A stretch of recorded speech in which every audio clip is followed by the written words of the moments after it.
Hello students, welcome back to the journey of economics and today we're going to continue with our chapter number 4. इसके पहले हमने क्या किया? इसके पहले हमने चैप्टर नंबर 3 कंप्लीट किया, that is short run and long run equilibrium of a perfect competition.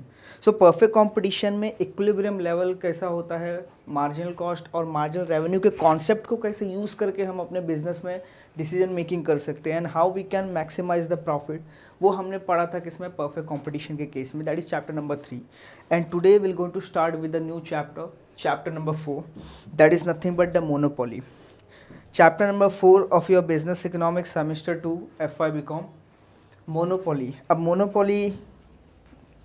Monopoly क्या होता है? मोनोपोली हमको पता है, आपको भी पता है कि मोनोपोली का मतलब क्या होता है, तो ज़्यादा डिटेल में हम लोग स्टडी नहीं करेंगे, will continue with it. You are aware of that what do you mean by the monopoly? Monopoly means what? It is a form of market जिसमें हम क्या करते हैं, अपना बिजनेस करते हैं. तो जैसा मैंने आपको बताया हुआ है कि जो बिजनेस फर्म होता है, जो भी हमारे बिजनेस फर्म्स होते हैं, वो आइदर ऑफ दिस मार्केट में क्या करते हैं, वो अपने एक्टिविटीज़ परफॉर्म करते हैं. Either they will be the monopolist, they will be there in the perfect competition, they will be as a monopolist, और मोनोपोलिस्टिक कंपटीशन में they will be there, oligopoly market होगा उनके पास, या फिर डिओपोली. सो ये क्या है, ये हमारे फॉर्म्स ऑफ मार्केट है. तो जो भी बिजनेसमैन होता है एक पर्टिकुलर कंट्री में, तो when we talk about the business concern और when we talk about the companies, वो company either as a monopoly work कर रही है, या किसी परफेक्ट कॉम्पिटिटिव मार्केट का पार्ट है, या फिर मोनोपोलिस्टिक कंपटीशन का पार्ट है, या ओलिगोपोली मार्केट का. तो किसी भी फॉर्म्स ऑफ मार्केट का तुम्हारी कंपनी क्या हो सकती है, पार्ट हो सकती है, in which you are working और you will going to work in future. And वो सडनली तुम्हारे पास आते हैं एंड उनको क्या करना है, मैक्सिमाइज करना है प्रॉफिट मैक्सिमाइज करना है. प्रॉफिट मैक्सिमाइज करने के लिए हम मोनोपोली मार्केट में कौन से सिचुएशंस का यूज़ करें, कौन से कॉन्सेप्ट्स का यूज़ कर सकते हैं, तो तुमको क्या करना है, वहाँ पे एडवाइस देना है. You have to tell them that FY BCom में हमने क्या किया है, ये चैप्टर पढ़ा हुआ है, और ये चैप्टर जो हमने पढ़ा है कैसे पढ़ा है, उसके अकॉर्डिंगली तुमको क्या करना है, वहाँ पे उनको डिसीजन दे. You have to guide them, you have to give the suggestion कि कैसे हम मार्जिनल कॉस्ट और मार्जिनल रेवेन्यू कॉन्सेप्ट्स का यूज़ करके प्रॉफिट को मैक्सिमाइज कर देते हैं मोनोपोली के केस में भी.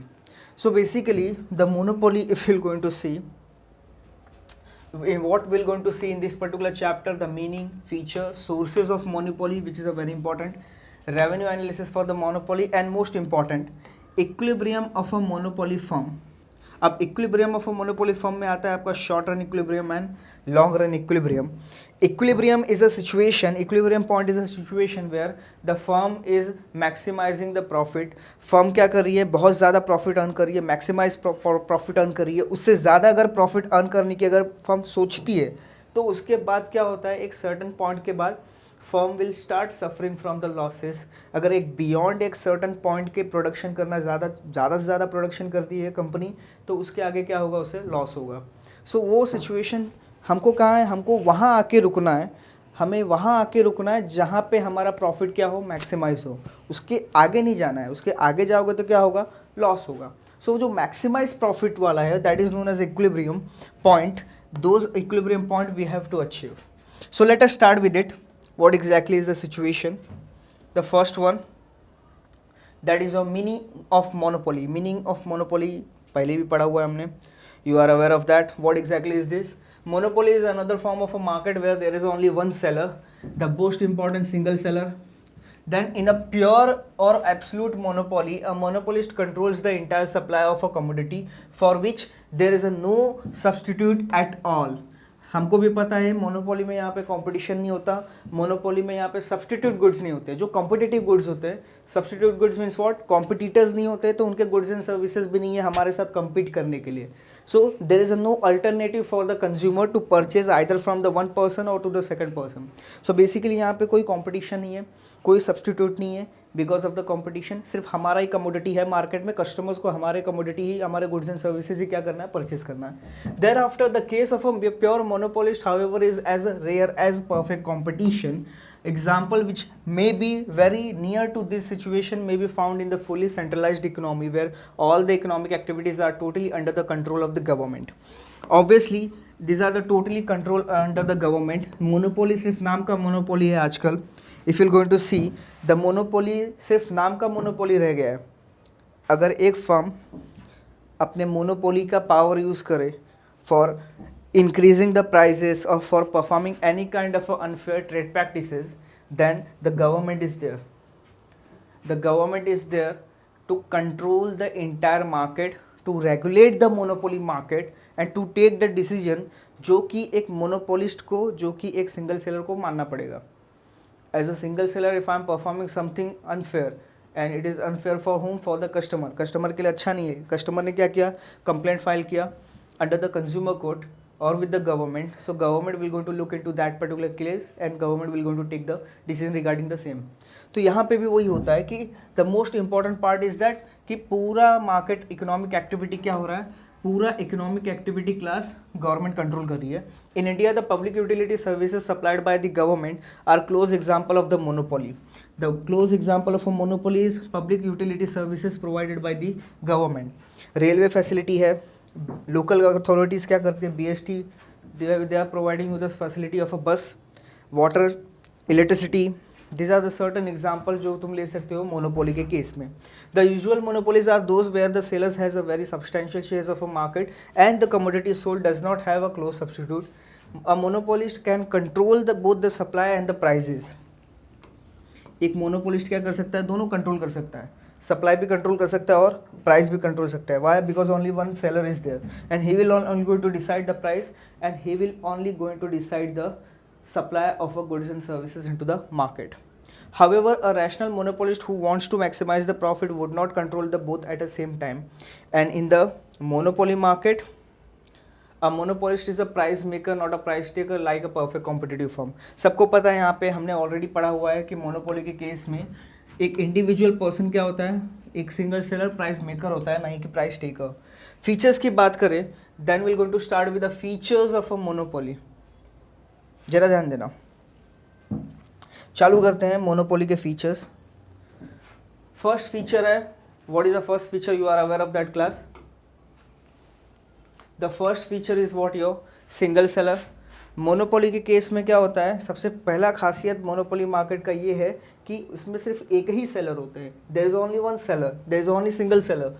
There are the two, pay attention, single seller, there are the no competitors and he is the sole seller. A monopolist is not there threatened by any competitor.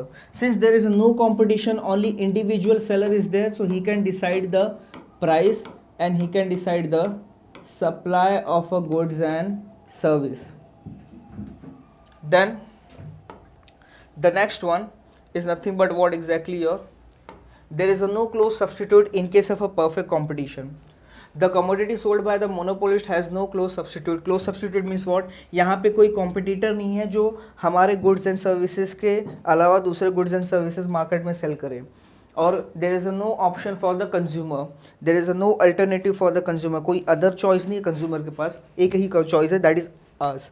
For example, electricity has a no close substitute. Therefore, it is a if it is supplied by the single firm, then it becomes a monopolist. Best example तुम्हारा हो सकता है electricity की ले लो. Electricity की जब बात करें, इसका इलेक्ट्रिसिटी जो जनरेशन होता है वो एक ही कंपनी करती है.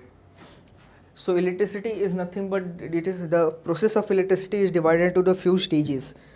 पहला is electricity generation, then electricity distribution, and then we are doing the consumption of the same. So electricity generation is in the hand of a single company who is known as a monopoly, or you can say the single seller. Then distribution is in the part of the few sellers, or you can say the only two sellers are there of the electricity distribution. So basically no close substitute means what? In short अगर मैं बताऊँ आपको कि perfect competition, monopoly के case में क्या है, monopoly के केस में यहाँ पे क्लोज सब्स्टिट्यूट नहीं है, एक ही सिंगल सेलर है और वो सिंगल सेलर अपने गुड्स एंड सर्विसेज मार्केट में सेल करेगा. No entry in a perfect competition. As discussed earlier, there is a free entry and exit. Perfect competition के केस में फ्री एंट्री एंड एग्जिट है, लेकिन मोनोपोली के case में free entry and exit नहीं है. Why? Because the individual seller will not going to allow the other sellers to enter in to the market because he is a monopolist. और ये क्या करेगा? In order to maintain his discipline, in order to maintain his rule over there, in order to maintain the control of the entire market, he'll going to do anything and everything for the same, and he'll not going to allow the other persons also to enter into the market. किसी और को हम allow नहीं करेंगे कि वो हमारे market में एंटर हो जाए और हमारा मार्केट ख़राब करे, नहीं. So will not going to allow it. So there is a no entry and exit over here. Exit की तो बात ही छोड़ दो, no entry is there in case of a monopoly. So basically in the other forms of a market like a monopolistic competition or the oligopoly, there is no restrictions on the entry and exit. To a monopoly market, entry is completely restricted, and if the entry is allowed or anybody succeeds entering the market and produces a close substitute, the monopolist will no more be a monopolist. Monopoly की एक खासियत होती है, जब हम बात करते हैं मोनोपोली मार्केट की, तो मोनोपोली मार्केट की सबसे बड़ी खासियत यही है कि वहाँ पे सिंगल सेलर होता है. अगर एक से ज़्यादा सेलर अगर आ गया तो वो मोनोपोली नहीं रहेगी, then it will get converted into the duopoly. अगर 2 सेलर्स हैं तो डिओपोली, मोर देन 2 सेलर्स हैं then there will be the oligopoly. So वो सिचुएशन यहाँ पे आ जाएगा. So that's why there is a no entry and no exit. The most important part, demand curve under the monopoly. If you remember, हमने demand curve के बारे में पढ़ा था. That is downward sloping and less elastic demand curve. A monopolist, as pointed out earlier, can increase his sales by lowering the prices. If he controls the prices then the quantity sold depends upon the market, that is the demand. अब monopoly के case में क्या होता है class? Monopoly के case में हम क्या कर सकते हैं? हम इंक्रीज करते हैं sales by lowering the prices. जब प्राइजेस हम डिक्रीज करेंगे तब कस्टमर्स क्या करेंगे? हमारे पास से गुड्स एंड सर्विसेज परचेज करेंगे. And if he controls the prices then the quantity sold depends upon the market, that is demand. सबको पता है प्राइस और डिमांड के बीच में क्या रिलेशन है. When the price will going to increase, demand will fall, and when the price will going to fall, the demand will increase. So in order to increase the demand, हमको क्या करना है? Price को decrease करना है. और price को decrease कौन करेगा? प्राइस को डिक्रीज करेगा मोनोपोलिस्ट. तो यहाँ पे क्या करना है? That's why if you going to see, since the decision of taking the price, decision related to the prices are taken by the monopolist, and that's why यहाँ पे क्या होता है? यहाँ पे डिमांड कर्व क्या है? लेस इलास्टिक है. Less elastic means what? The demand curve is like this.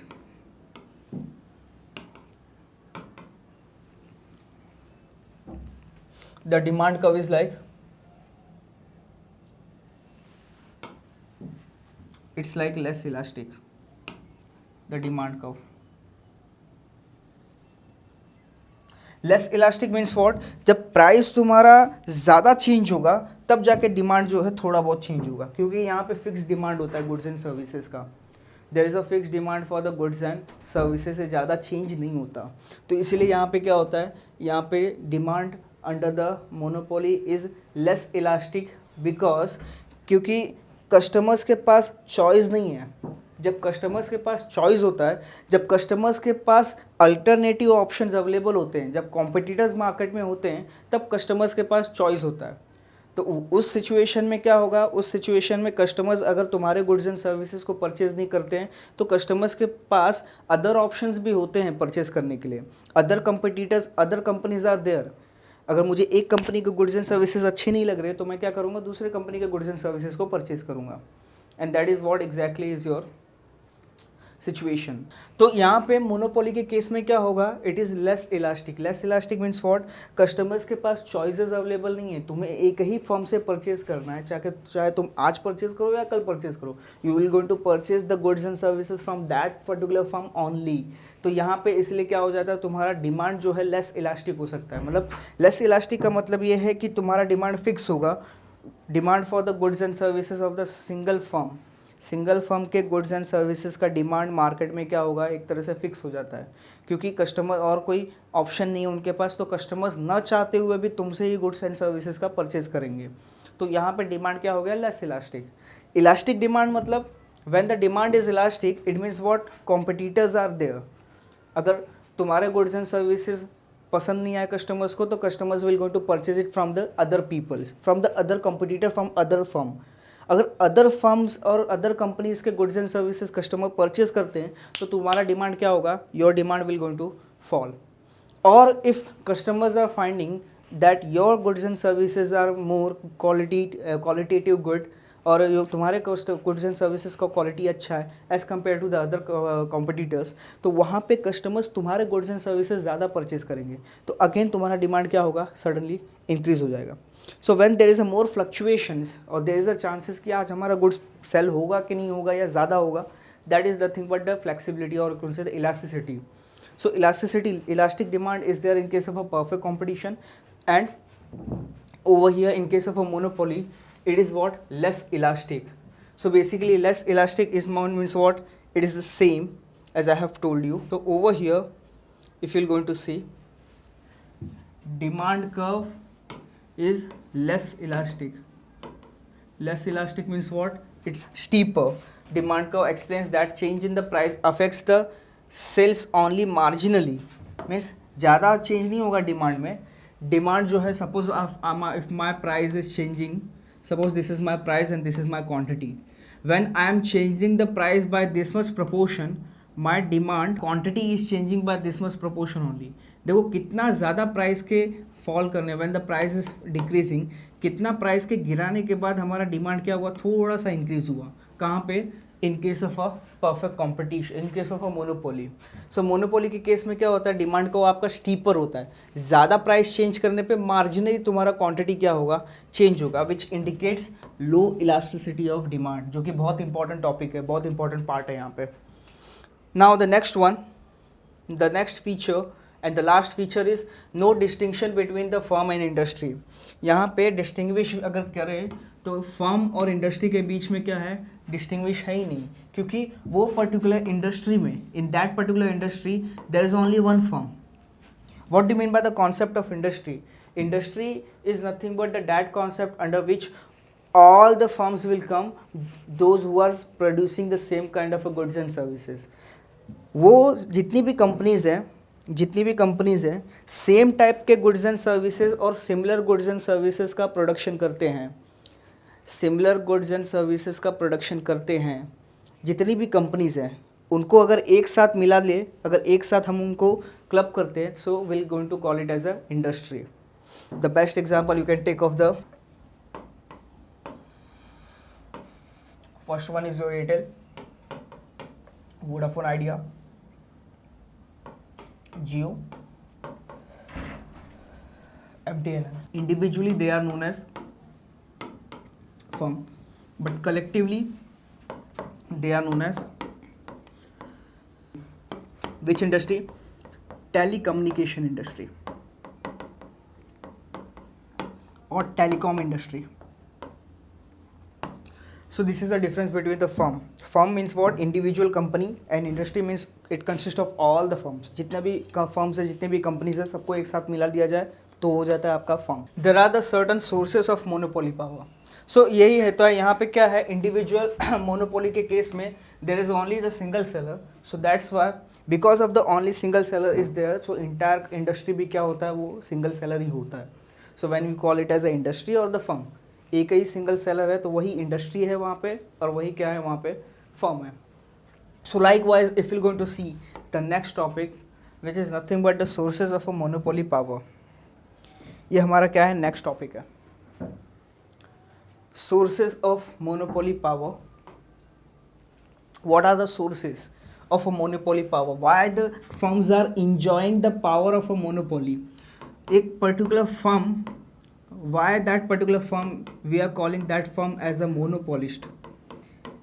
वो फर्म को हम मोनोपोलिस्ट क्यों बुलाते हैं? why that firm is a monopoly firm? कुछ तो खास होगा, तब जाके वो मार्केट में वो इंडिविजुअल, वो single seller is known as a monopolist. What are the powers, what are the sources? Sources क्या है, क्या रीज़न है कि वो पर्टिकुलर कंपनी एक मोनोपोलिस्ट है, वो particular company is coming under the monopoly market? What is the reason behind it? Because every company will not be able to overcome, or they will not become a monopolist in the particular market. But there are the few companies जो क्या है, monopoly होती हैं. क्यों monopoly होती है, क्या reason है, कौन से powers है? The reason behind the one particular company to be a monopolist, the reason is the same as you can see. There are the number of factors which give rises to the monopoly power, and important of them are the first one, natural monopoly. Natural monopoly means what? When we talk about the natural monopoly, natural monopoly एक case होता है जहाँ पे तुमको already by it is a free gift of nature. You got this monopoly from where you got it from. You got this particular monopoly or you can say the power from the nature, or from by birth, or by birth of a firm you got this thing. That is a natural monopoly. So we'll going to see what exactly is the case. To have the advantage of the economies of scale and the scope, it is required to have the single large firm to undertake the operation, and such case is called a natural monopoly. Public utility like water, electricity, local transportation. अगर आप मुंबई में रहते हो, if you are living in the Mumbai, so there is no need to explain this term, BEST, that is best buses.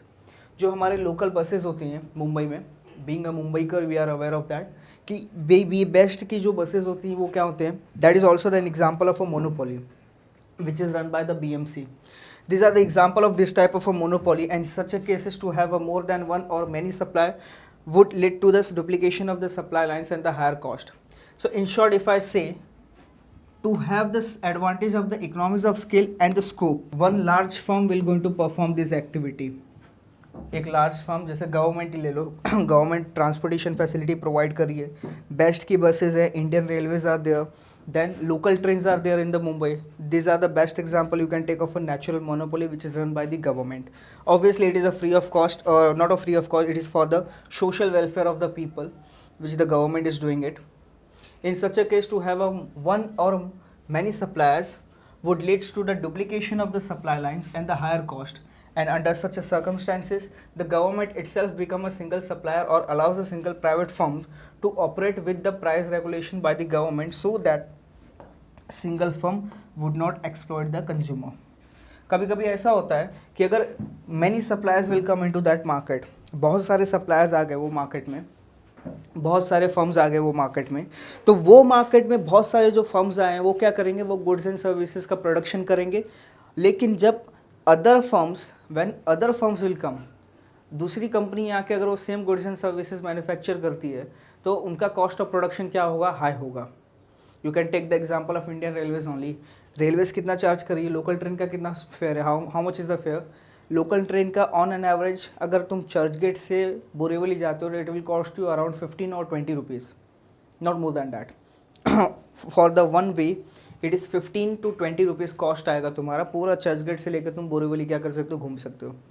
But in the similar manner अगर same distance अगर कोई private player offer करता है, if you going to use the metro of India of Mumbai, so when you are travelling from the Warsaw to the Ghatkopar, it will cost you around 35 rupees or 40 rupees or 30 rupees. So likewise if you're going to compare एक small distance का भी for the private player it becomes very difficult for them to manage or maintain all these things at a lower cost. So monopoly का case क्या होता है, as the government said, तुम्हें क्या करना पड़ेगा as a private player, as a government will going to do it, but if government is allowing the single private firm to operate with the price regulation, जो किसने set किया है, government ने. अगर तुम प्राइवेट प्लेयर हो और वो मार्केट में तुम आ रहे हो, तो मेक श्योर दैट जो गवर्नमेंट ने प्राइस डिसाइड किया है वही प्राइस तुम क्या करोगे, या वही प्राइस के रिलेटेड और उसी रेंज में तुम क्या करोगे, अपने गुड्स एंड सर्विसेज का सेल करोगे. That is exactly is your natural monopoly which is nothing but by the government. The next one is now the next factor, the next reason why the firms are having the monopoly power.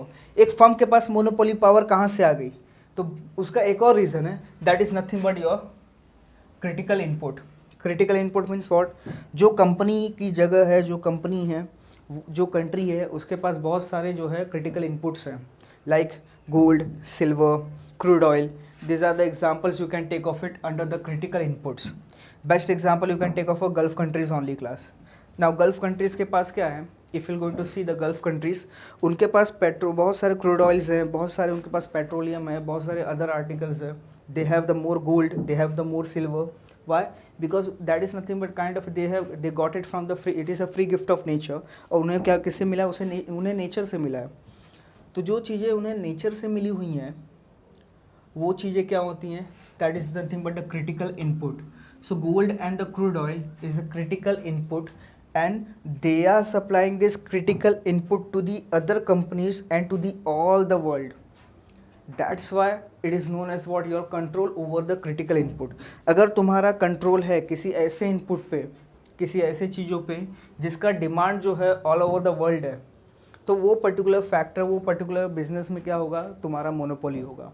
So over here some monopolies are due to the nature, supply of a natural resources like a gold and the crude oil being limited and is either controlled by the government or by the private monopolist. Some countries acquire the monopoly over the supply of natural resources, as these resources are available in only those countries and nowhere else, and such resources are critical in production process and conducting the economic activity. The best example you can take of a Gulf country only. Kuwait, Quran, Iraq, UAE, Saudi Arabia, these are the certain countries. इनके पास क्या है, इनके पास petrol का खदान है, इनके पास crude oil बहुत ज़्यादा है, and those crude oils what they are doing, they are using it for the many reasons, for the many purpose, and they are also supplying the same, and other companies, other countries will going to purchase the crude oil from these companies, from these countries, and they will going to use it for producing the other goods and services. So that is ना control over the critical inputs. अगर तुम्हारा critical inputs पे, raw material पे तुम्हारा supply control है, तो क्या कर सकते हो, तो you are the monopoly over there, you are the monopolist. Next one, technology. अगर तुम्हारे पास बेटर टेक्नोलॉजी है, तुम्हारे पास ऐसी टेक्नोलॉजी है जो किसी और के पास नहीं है, so then you will become a monopolist, then you will become a under the monopoly market, और you become a monopolist, you become a single seller. तुम्हारे पास कुछ ऐसी टेक्नोलॉजी है जो किसी और के पास नहीं है, तो वो केस में तुम मोनोपोलिस्ट हो गए, तुम सिंगल सेलर हो गए. किसी और के पास वो चीज़ नहीं है, तो you will going to use that thing and you will going to produce those goods and services जो कोई और goods and services produce, same जैसा गुड्स एंड सर्विसेज कोई और प्रोड्यूस नहीं कर पाएगा. The best you can take the example of a Google search engine. ना गूगल के पास एक अच्छी टेक्नोलॉजी है, एंड गूगल के पास खुद का सर्च इंजन है, and there are the various other tools which we are using nowadays. So Google is what, Google, you can take the best example for the technology. So Google is having their own search engine, their own YouTube, and there are many more things. तो वो सब चीज़ें क्या होंगी, it creates a kind of a situation where the Google is having the monopoly right now all over the world. So you can think of it how the technologies will going to work. So over here, technology developed by the business firm or the nation gives them the monopoly right over such a goods and service, as long as the technology is not diffused or does not made available to the others. The original of firm retains the monopoly. The technology may be such that it may require the only a single plant to have a substantial economies of scale. For example, in transportation, communication, electricity, etc., only a very large firm may reap the advantage of the large scale production. If you are involved in the communication sector, transportation sector, or if you are involved in the electricity, so ये सब ऐसे areas है जहाँ पे हम लोग क्या कर सकते हैं, ज़्यादा से ज़्यादा टेक्नोलॉजी और लार्ज स्केल प्रोडक्शन का यूज़ करके हम लोएस्ट कॉस्ट पे वो गुड्स एंड सर्विसेज सप्लाई कर सकते हैं, किसको, कस्टमर्स को. So over here technology doesn't mean only the technology और the software, it also includes the methods of production. It also includes कि जो टेक्नोलॉजी, जो मैथड्स ऑफ प्रोडक्शन तुम यूज़ कर रहे हो, जो तुम प्लांट एंड मशीनरी यूज़ कर रहे हो, that is also the part of your technology. So कौन से मैथड्स यूज़ कर रहे हो, कौन से प्रोसेस यूज़ कर रहे हो, कैसे तुम प्रोडक्शन करो, that is also the part of your technology. So when you have the technology, then you will become a king of that particular market, which is nothing but a monopoly. Next one.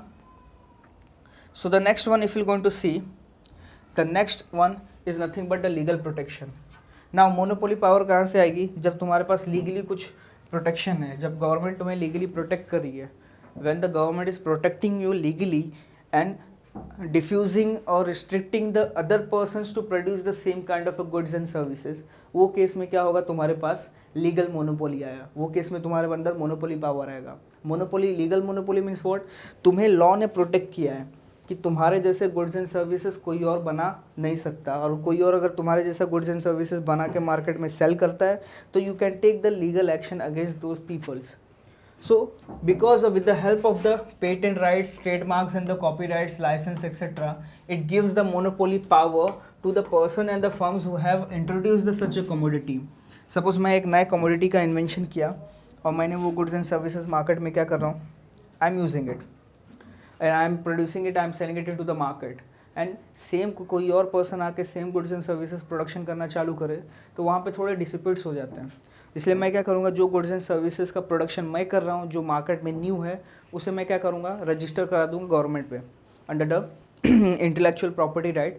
I'll going to make the registration of my ingredients or the methods of producing that kind of a goods and services. तो जो patent right, copy, trademark and there are many more things. तो उसके under क्या होगा कि अगर इन future कोई और सेम गुड्स एंड सर्विसेज का प्रोडक्शन करता है और सिमिलर गुड्स एंड सर्विसेज का प्रोडक्शन करता है तो वो सिचुएशन में I can take the legal action, मैं लीगल एक्शन ले सकता हूँ वो पर्टिकुलर फर्म के अगेंस्ट में। So that is nothing but a monopoly, that is legal monopoly. And the last one is nothing but a cartel formation. Cartel formation हमने oligopoly में भी दिखा है क्लास, तुम्हें पता है। When there are the many sellers, when there are the many sellers, so instead of doing the competition amongst themselves, आपस में कंपटीशन करने से अच्छा क्या है, एक ग्रुप बना लो, एक कार्टेल बना लो। अब वो कार्टेल, वो ग्रुप बना के क्या करो, कार्टेल फॉर्मेशन करो, ग्रुप बनाओ और पूरी ग्रुप जो है मिल के डिसाइड करो कि कौन से प्राइस पे कस्टमर्स को गुड्स एंड सर्विसेज हम सेल करेंगे और कौन से टाइप के गुड्स एंड सर्विसेज सेल करेंगे। That is nothing but a cartel formation. क्या होता है, जब आपस में जो प्रोड्यूसर्स आपस में जो है बहस करना, आपस में कंपटीशन करने से अच्छा है सब लोग साथ में आते हैं और एक प्राइस फिक्स करते हैं और वही प्राइस पे सब के सब अपने अपने गुड्स एंड सर्विसेज मार्केट में क्या करेंगे, कस्टमर को सेल करेंगे। अगर हमने डिसाइड किया 10 रुपये में बेचना है तो 10 ही रुपये में सब क्या करेंगे, अपने अपने quantity of goods and services they are going to sell it into the market. So that exactly is the situation और that only is known as your cartel formation. So if a product is produced by the few producers, the market is in the oligopoly one, and it is possible for these producers to come together and frame the cartel and form a cartel to establish the monopoly. The best example you can take of a OPEC. OPEC क्या है? OPEC एक cartel formation है, organisation of a petroleum exporting countries, जिसके अंदर बहुत सारी countries आती हैं जो कि क्रूड ऑयल का प्रोडक्शन करती हैं, जो कि क्रूड ऑयल का एक्सट्रैक्शन करती हैं, पेट्रोलियम प्रोडक्ट्स का एक्सट्रैक्शन करती हैं। और इन्होंने क्या बनाया, इन्होंने अपना ग्रुप बना के रखा है। मतलब अगर एज पर द ओपेक, अगर ओपेक प्राइस डिसाइड करता है, ग्रुप बना के उन्होंने ये क्या करते हैं, ये कंट्री, ये जो ग्रुप है ओपेक की, जिसके अंदर बहुत सारे कंट्रीज़ आते हैं, उन्होंने डिसाइड किया हुआ है कि कौन से प्राइस पे अदर कंट्रीज़ को हम अपने अपने पेट्रोलियम प्रोडक्ट्स और द क्रूड ऑयल हम क्या करेंगे, सामने वाले को सेल करेंगे, अदर कंट्रीज़ को सेल करेंगे। सो अगर ओपेक डिसाइड करता है कि they will going to sell it at $12 per barrel, barrel is nothing but a measurement. अगर $12 पर बैरल है, $10 पर बैरल है, $28, $30, $90, जो भी प्राइस उन्होंने डिसाइड किया, तो वही प्राइस पे क्या करेंगे, अपने अपने quantity of goods and services they will going to sell it into the market. And OPEC can also control the supply to influence the price. OPEC और क्या कर सकता है, obviously he can control the supply to influence the price.